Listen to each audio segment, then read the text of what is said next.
जैसा खाए अन्न वैसा होए मन। एक बार किसी गांव में एक महात्मा सत्संग कर रहे थे। तभी कहीं से एक चोर आकर सत्संग में बैठ गया। महात्मा के सत्संग का इतना प्रभाव हुआ कि चोर को अपने पाप कर्मों से घृणा होने लगी।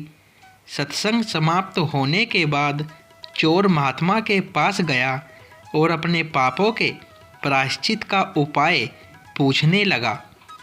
महात्मा जी ने बोल दिया, गंगा स्नान कर आओ, तुम्हारे पाप धुल जाएंगे।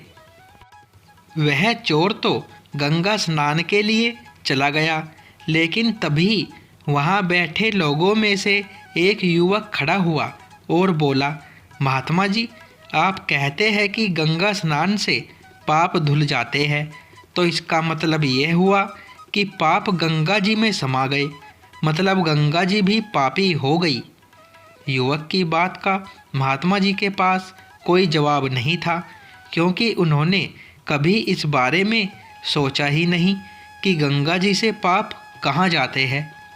आखिरकार इस अनूठे प्रश्न का उत्तर जानने के लिए महात्मा जी तपस्या करने लगे। कई दिनों की तपस्या के बाद महात्मा जी पर देवता प्रसन्न होकर प्रकट हो गए और वरदान मांगने को कहा। महात्मा जी ने कहा, भगवान, मुझे अपने एक प्रश्न का उत्तर चाहिए कि गंगा में धोया गया पाप कहाँ जाता है। देवता अपने में मगन, उन्हें भी पता नहीं कि गंगा में धोया पाप कहाँ जाता है। अतः देवता बोले, चलो गंगा जी से ही पूछ लेते हैं, और दोनों गंगा जी के पास पहुँचे। महात्मा जी ने गंगा जी से प्रश्न किया, हे शीतल और परम पवित्र जल की अधिपति माँ गंगे, कृपा करके हमें बताओ कि अनगिनत लोग आप में जो पाप धोते हैं, उनसे क्या आप भी पापी होती हो। गंगा जी ने प्रसन्नता से कहा, भला मैं क्यों पापी हुई, मैं तो अपना सारा जल पापों सहित समुद्र को समर्पित कर देती हूँ। उसके बाद उन पापों का समुद्र देवता क्या करते हैं, ये उन्हीं से पूछो। देवता महात्मा को लेकर समुद्र के पास गए और बोले, हे जल सिंधु, माँ गंगे अपने संपूर्ण जल के साथ जो पाप आपको अर्पित देती है, उनसे क्या आप पापी होते हैं।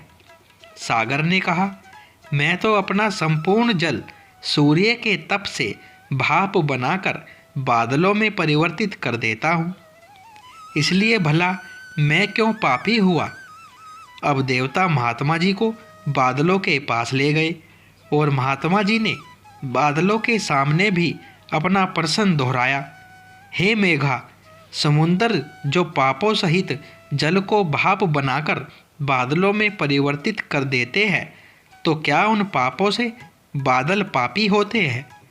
बादल बोले, भाई, हम क्यों पापी हुए, हम तो सारा जल यथा ऋतु पृथ्वी पर भेज देते हैं। ये प्रश्न पृथ्वी से करो कि वह पापों का क्या करती है। अब देवता महात्मा जी को पृथ्वी के पास ले गए और बोले, हे जगत को धारण करने वाली माँ धरती, बादल जल की बूंदों के साथ पापों की जो वर्षा करते हैं, वो पाप आप में समा जाते हैं, तो क्या उनसे आप पापी होती है। पृथ्वी बोली, मैं क्यों पापी हुई, मैं उन पापों को मिट्टी के माध्यम से अन्न में भेज देती हूँ। अब ये बात तो आप अन्न से पूछो कि वह उन पापों का क्या करता है। अब दोनों अन्न देवता के पास गए और बोले, हे अन्न देवता, पृथ्वी सारे पाप आपको भेजती है, तो क्या आप पापी हुए।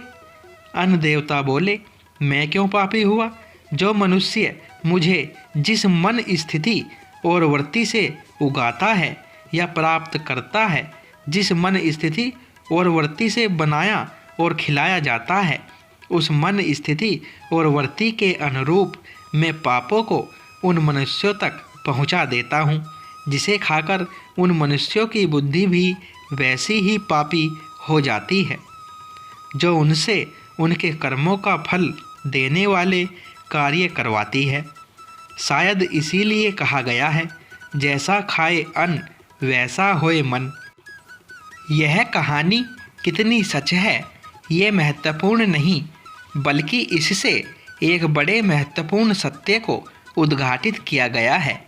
पाप कर्मों को गंगा जी में धोने का मतलब है मन को पाप कर्मों से मुक्त करना।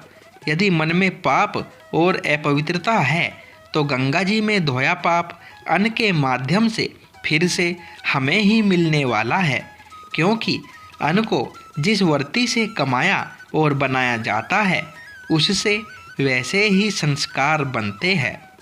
दोस्तों, ये कहानी अच्छी लगी हो तो वीडियो को लाइक करें, शेयर करें और चैनल को सब्सक्राइब करें। धन्यवाद दोस्तों।